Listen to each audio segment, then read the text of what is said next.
Everybody, Jonathan again with Weed Warriors, here to talk to you today about watering. We're finally to the time of year to where we should not need to water anymore. Last night was down in the 30s. I think the high today is in the 50s. Beautiful late fall, early winter weather here in southern central Mississippi. A lot of people have been asking us recently, when is it time to stop irrigating? And I think we can say confidently that we should be there. Aside from any strange, extremely abnormal weather patterns, we should not need to irrigate anymore.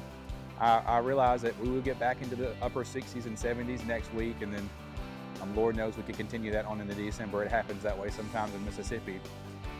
Aside from an elongated period of drought and some really abnormally high temperatures, we should be good to go on cutting our irrigation systems off. If you watched the video last week, you want to be sure to avoid excess moisture in the lukewarm time because it can foster disease.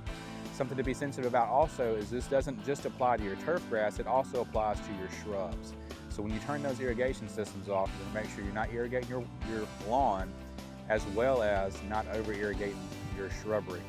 A perfectly reasonable question to ask then would be, when will I turn my irrigation system back on? There again, all we can do is base our information on normal weather patterns. Sometimes we don't follow a normal weather pattern, especially last year with the crazy drought that we had. Lord knows something like that could happen next year.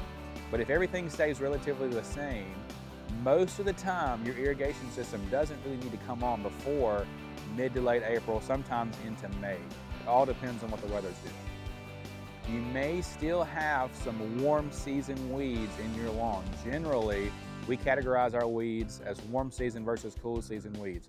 We're starting to see a lot of these cool season weeds pop up. We see them germinating, growing into full-size plants already.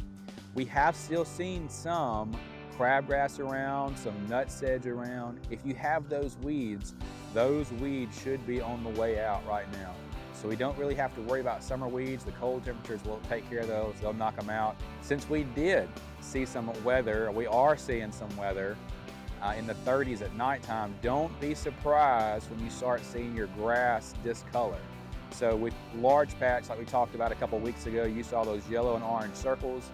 Now get ready to see some brown and slightly gray, white areas, especially if you have Bermuda grass and zoysia grass.